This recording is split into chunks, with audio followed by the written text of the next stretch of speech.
गुजरात के गृह राज्य मंत्री श्रीमान Pradeep Singh ji, Gujarat forensic science university के कुलपति श्री जे व्यास जी, भारत सरकार के गृह सचिव Ajay Bhalla ji, narcotics control bureau के डीजी और बीएसएफ के DG Shri Rakesh Asthana ji, additional chief secretary home Gujarat सरकार श्री पंकज कुमार जी, भारत सरकार की अतिरिक्त सचिव गृह मंत्रालय श्रीमती पुण्य सलीला जी, और आज इस छोटे से परंतु महत्वपूर्ण कार्यक्रम में उपस्थित सभी भाइयों और बहनों, मीडिया कर्मियों, आज मेरे लिए बड़ा हर्ष का विषय है कि रथ यात्रा के पावन दिन पर गांधीनगर की फॉरेंसिक साइंस यूनिवर्सिटी में ही एक centre for of excellence research and analysis of narcotic drug और उसके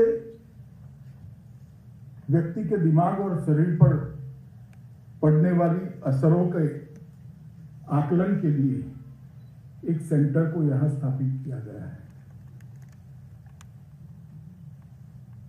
देश के प्रधानमंत्री नरेंद्र मोदी जी के नेतृत्व में दूसरी बार जब सरकार बनी तब यह फैसला लिया गया था और उस वक्त निर्णय किया गया कि इसको गुजरात के फॉरेंसिक साइंस यूनिवर्सिटी में ही अटैच किया जाए इस सेंटर को। उस वक्त अभी forensic science university national forensic science university नहीं बनी, परंतु जिस प्रकार की गुजरात की पहले एफएसएल लैब और गुजरात फॉरेंसिक साइंस यूनिवर्सिटी का इतिहास रहा था, विश्व भर के फॉरेंसिक साइंस के क्षेत्र के अंदर उत्कृष्टता प्राप्त करने के सभी रिकॉर्ड तोड़ने का जो व्यास जी के नेतृत्व में प्रयास हुआ था, इसी को देखते हुए इस सेंटर को यही स्थापित करने का निर्णय किया गया और आज मुझे लग रहा है ये निर्णय सर्वथा उचित और योग्य नहीं।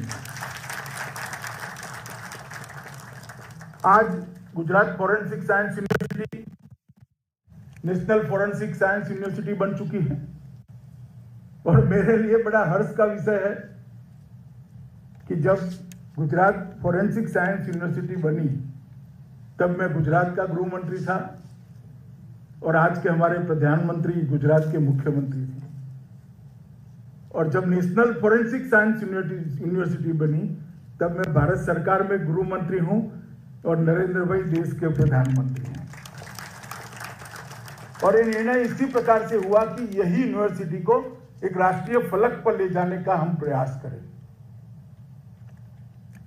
क्योंकि ये बहुत नितांत जरूरी है देश की क्रिमिनल जस्टिस सिस्टम को स्ट्रेंथन करने के लिए, उसको ताकत देने के लिए, इसको परिणाम लक्ष्य बनाने के लिए।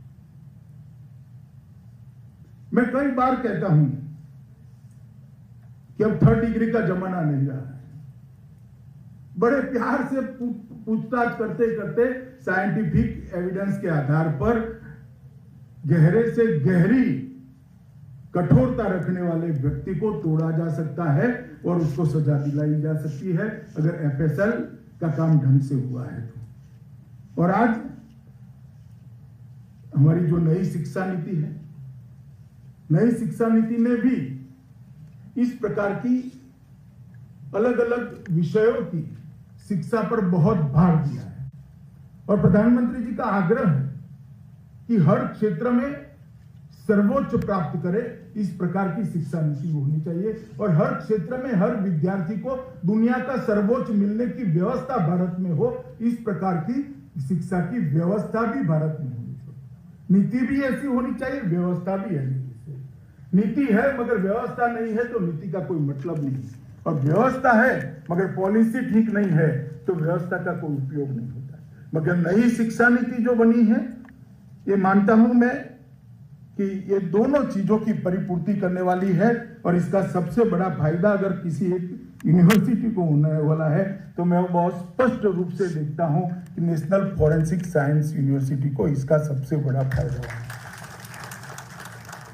नेशनल फॉरेंसिक साइंस यूनिवर्सिटी की स्थापना के बहुत कम समय गया। यूनिवर्सिटी के कालखंड के अंदर, उसके आयुष्य के अंदर देखिए तो 1.25 साल 1.5 साल कोई बहुत बड़ा समय नहीं है, और ये 1.5 साल भी कोरोना का बहुत कठिन काल रहा, मगर फिर भी देश के 7 राज्यों ने अपना इरादा जाहिर किया है कि national forensic science university Gujarat ये अपना कॉलेज अपने अपने राज्यों में खोले और एक सेंटर फॉर एक्सेलेंस अनेक विधाओं के वहां पर भी बनते जाए। और मुझे पूरा भरोसा है कि यूनिवर्सिटी देश के हर राज्य में अपनी शाखाओं को बढ़ाएगी, अपना एक्सटेंशन खोलेगी और देश के हर राज्य के युवाओं को फॉरेंसिक साइंस के क्षेत्र के अंदर योगदान करने का मौका देगी। और आज मेरे लिए बहुत हर्ष का विषय है कि मोदी जी ने 2009 में एक छोटा सा बीज जो यहाँ पर बोया था, आज एक विशाल वट वृक्ष बनकर क्रिमिनल जस्टिस सिस्टम को पुख्ता करने के लिए, मजबूत करने के लिए, देश के लिए उपलब्ध है।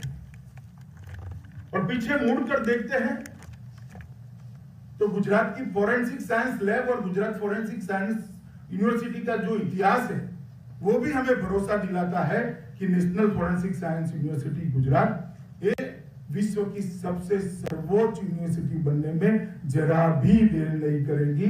कम ही समय में विश्व भर के विद्यार्थियों को, आज भी आ रहा है, परंतु कम समय के अंदर हम विश्व भर के विद्यार्थियों को यहाँ आने के लिए हम देंगे। यहाँ आने से पहले व्यास जी की एक स्वभाव है, जो भी आए उसको जरा भ्रमण कराना। मुझे cyber defence centre, ballistic research centre में ले गए। ये दोनों मेरे हिसाब से एशिया में अपने प्रकार के अनूठे सेंटर हैं और देश इस क्षेत्र के अंदर निश्चित रूप से आज आत्मनिर्भर होता हुआ मैं देख रहा हूं। हमें किसी की जरूरत नहीं है, चाहे साइबर डिफेंस सेंटर के क्षेत्र में जो कुछ भी करना बाकी है उसका रोड मैप तैयार है, हम कर लेंगे, बहुत कम समय के अंदर कर लेंगे। और बैलिस्टिक रिसर्च सेंटर के अंदर लगभग करीब सब कुछ हमने कर लिया है। तो दुनिया में सर्वश्रेष्ठ करने के लिए हमें किसी की जरूरत नहीं है।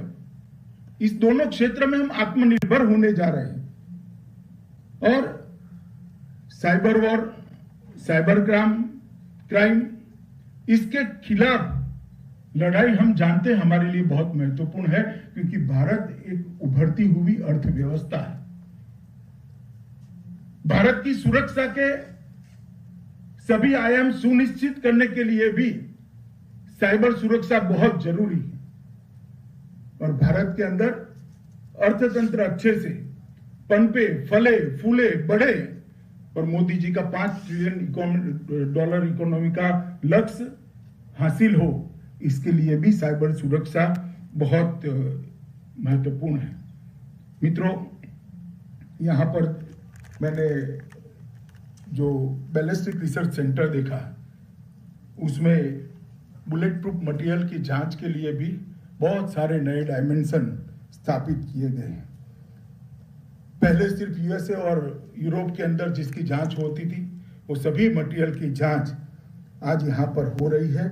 मुझे लगता है इसके सबसे ज्यादा फायदा देश भर की पुलिस, हमारे सेंट्रल पैरामिलिट्री फोर्सेस और हमारे सेना के जवानों को अपने आप को बचाने में होगा, क्योंकि इसको दैनंदिन आगे बढ़ाना बहुत जरूरी है। जब तक R&D नहीं होता है वो आगे नहीं बढ़ सकता। मित्रों, 21वीं सदी में भारत की सामने ढेर सारी चुनौतियां हैं और ये ढेर सारी चुनौतियों को हमने इसको पार करना है। इस चुनौती को उठाकर, चुनौती को चैलेंज के रूप में उठाकर सफलतापूर्वक दुनिया में हमारा स्थान प्रस्थापित करना है, तो हमने क्रिमिनल जस्टिस सिस्टम को व्यवस्थित करना पड़ेगा। और मैं मानता हूं इसके लिए फॉरेंसिक साइंस एक बहुत महत्वपूर्ण अंग है। 130 करोड़ की आबादी और दूसरे शब्दों में कहे तो 130 करोड़ लोगों का मार्केट, अनेक धर्म, अनेक भाषाएं, अनेक परंपराएं। बॉर्डर सिक्योरिटी शायद ही किसी देश की इतनी कठिन होगी और पड़ोसी देशों के कारण अपराध के बदलते चेहरे, ये सारी चीजों को, ये सारी चैलेंजेस को अगर हमने पहुंचना है, इसके 2 कदम आगे रहना है,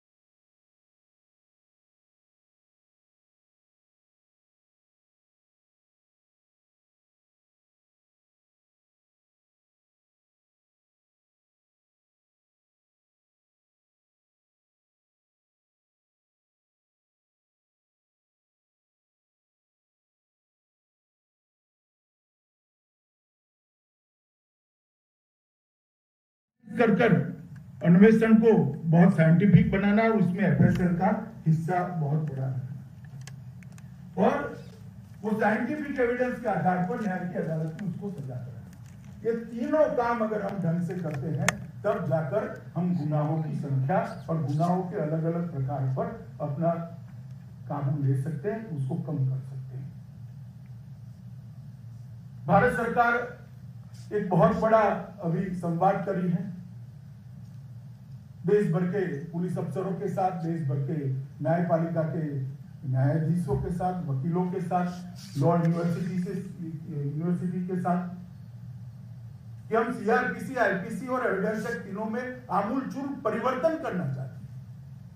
आज के समय की जरूरियातों के हिसाब से उसको हम आधुनिक बनाना चाहते हैं और जो काल बाह्य हो गई है वो चीजों को निकाल कर जो आज की चैलेंजेस है उसको मिट करने के लिए हम नई धाराएं जोड़ना चाहते हैं। और जब ये करना चाहते हैं तब बहुत सारे लोगों का सजेशन है, मैं तो मेरा बहुत पुराना सजेशन है कि 6 साल के ऊपर के सजा वाले सभी अपराधों में फोरेंसिक साइंस लेबोरेटरी का विजिट कंपलसरी करना। देखने में तो बहुत सुनहरा और खूबसूरत सपना है, मगर मैन पावर कहां है, मानव बल कहां है? फॉरेंसिक साइंसेस सुशिक्षित मानव बल जहां तक हम खड़ा नहीं करते हैं, ह्यूमन रिसोर्सेज खड़ा नहीं करते हैं, हम ये कर नहीं सकते हैं। हर जिले में कम से कम एक मोबाइल फॉरेंसिक वान तो हो जाए, एक स्टेट की फॉरेंसिक साइंस लेबोरेटरी का एक एक्सटेंशन तो हो जाए, कम से कम रेंज लेवल पर हो जाए, तभी जाकर हो सकता है। और ये करना है तो हमें इसमें तज्ञ बच्चों की, विद्यार्थियों की जरूरत पड़ेगी और ये तभी हो सकता है जब forensic science university Gujarat, national forensic science university Gujarat हर राज्य में अपने कॉलेजेस खोले और अलग अलग फॉरेंसिक साइंस के विधाओं से एक्सपर्ट बच्चे तैयार करें। और ये करने के लिए मुझे लगता है कि अब बहुत देर नहीं होगी, बहुत तेजी से काम को हम करने जा रहे हैं। और एक हमारा उपनिषद का वाक्य है, सुराज्य का मूल न्याय होता है। सुराज्य तभी आता है जब न्याय दृढ़ीभूत होता है। तो मैं मानता हूं कि इससे न्याय दृढ़ीभूत करने की हमारी जो गति है वो आगे बढ़ेगी। अभी हमारी पुलिस पर अभी मैंने आईपीएस ट्रेनिंग वाले युवाओं के साथ बात करी तो कहा था हमारी पुलिस पर 2 प्रकार के आरोप लगते हैं। एक तो आरोप लगता है नो एक्शन का और दूसरा आरोप लगता है एक्सट्रीम एक्शन का। और पुलिस बेचारी नो एक्शन और एक्सट्रीम एक्शन के बीच में फंसी हुई है। हमें चाहिए जस्ट एक्शन, नेचुरल एक्शन, साहजिक प्रतिक्रिया। ये साहजिक प्रतिक्रिया तभी हो सकती है जब हम साइंटिफिक एविडेंस के आधार पर हमारे अन्वेषण को, हमारे इन्वेस्टिगेशन को एक बहुत बड़ा आधार में बेच दे। और इस साहजिक एक्शन की दिशा में जाना बहुत जरूरी है। थर्ड डिग्री का जमाना अब नहीं रहा है। वैज्ञानिक अनुसंधान और टेक्निक के आधार पर ही हमें सजा कराने का प्रयास करना पड़ेगा और इसके आधार पर ही इन्वेस्टिगेशन का प्रयास करना पड़ेगा। और मैं देश के सजा दिलाने के प्रतिशत में जाना नहीं चाहता, क्योंकि कुछ साल के बाद जाएंगे हम भी बहुत आगे बढ़ेंगे, ऐसी मुझे आशा है।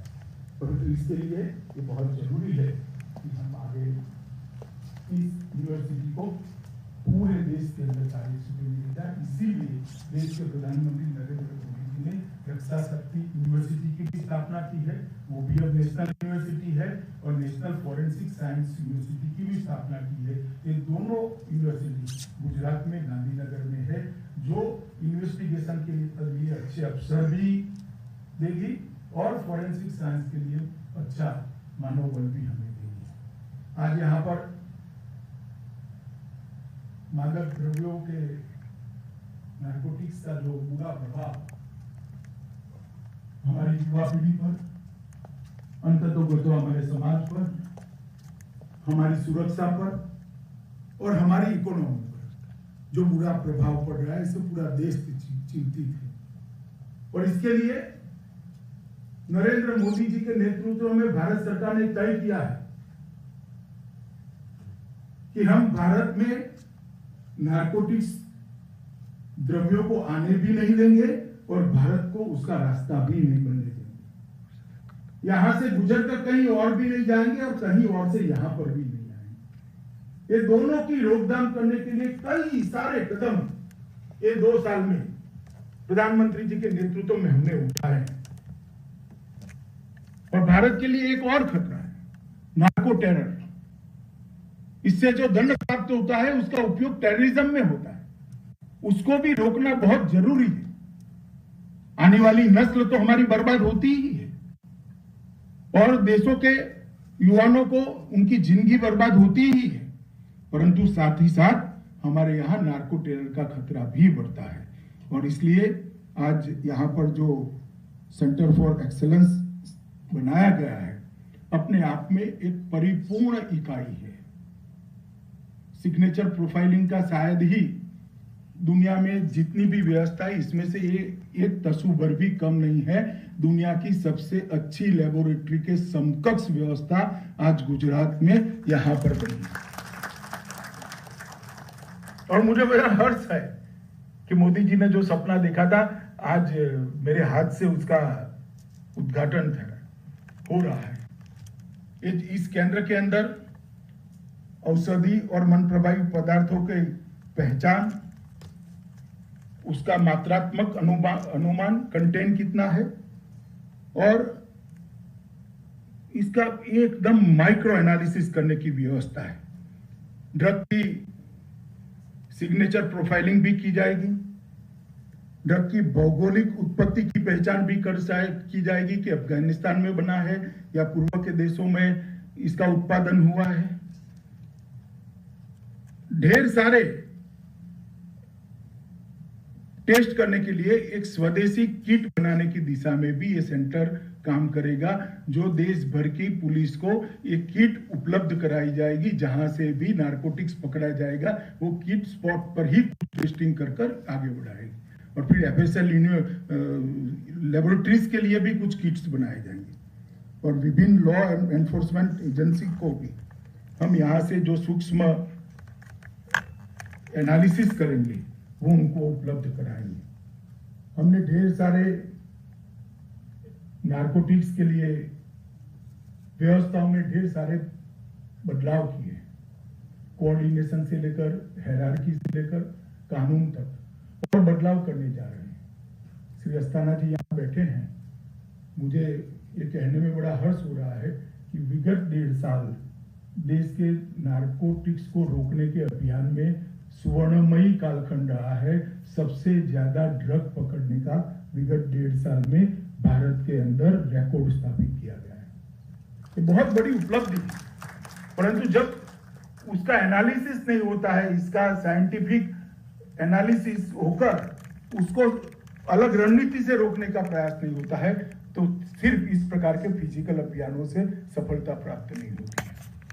मित्रों, फॉरेंसिक साइंस के क्षेत्र में ये स्थान, मुझे पूरा भरोसा है कि विश्व भर में आने वाले 4-5 साल के अंदर विश्व भर में अपनी पहचान अभी भी बनाई है, मगर और पुख्ता बनाएगा और विश्व में सर्वोच्च स्थानों में से एक स्थानीय होगा। और हम आगे इसको ले जाने के लिए मोदी जी के नेतृत्व में भारत सरकार कटिबद्ध है। और यहाँ पर जिस प्रकार की एक वर्ल्ड कल्चर बना है, कार्य संस्कृति बनी है, वो कार्य संस्कृति पर से मैं कह सकता हूं कि मोदी जी का भरोसा ये संस्थान निश्चित रूप से पार उतारेगा। इसमें मेरे मन में जरा भी शंका नहीं है। हम विश्व का सबसे अच्छा फॉरेंसिक साइंस यूनिवर्सिटी बनेंगे, इसमें मुझे जरा भी डाउट नहीं है। मेरे लिए विशेष आनंद का विषय है कि मेरे मत क्षेत्र के आसपास ये सारी गतिविधियां हो रही है, तो यहाँ के सांसद के रूप में भी मैं बहुत आनंदित भी हूँ और मुझे अच्छा भी लग रहा है कि इतना बड़ा फॉरेंसिक साइंस का ज्ञान का केंद्र मेरे मत क्षेत्र में हो रहा है। आज रथ यात्रा का दिन है। गुजरात और देश भर के सभी नागरिकों को मैं रथ यात्रा की बहुत बहुत शुभकामनाएं देता हूं, क्योंकि पूरे साल में आज किया ही दिन है जिसमें भगवान स्वयं अपने भक्तों को दर्शन देने के लिए रोड पर, रास्ते पर निकलकर नगरचर्या करते हैं।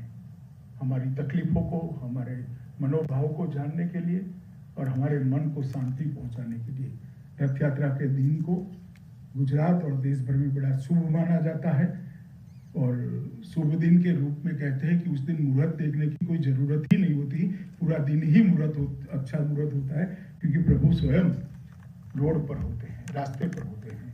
तो आज के दिन ही ये सेंटर की स्थापना हुई है और मैं सभी को, व्यास जी को और उनकी पूरी टीम को और अस्थाना को भी, क्योंकि बाद में फॉलोअप उनको करना है, उनकी टीम को करना है, बहुत बहुत मन से शुभकामनाएं देता हूं कि हमारा सारा लक्ष्य इस सेंटर को स्थापित करने का आप लोग के परिश्रम से सिद्ध हो और देश को जल्दी नार्कोटिक्स के एक प्रकार से शिकंजे से हम बाहर लेकर आगे बढ़े, यही मेरी शुभकामना है। भारत माता की जय।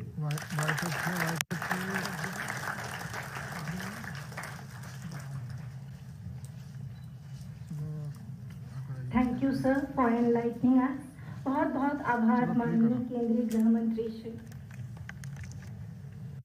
May I request Professor Dr. S.O. Chunare, Campus Director, NFSU, to propose vote of thanks.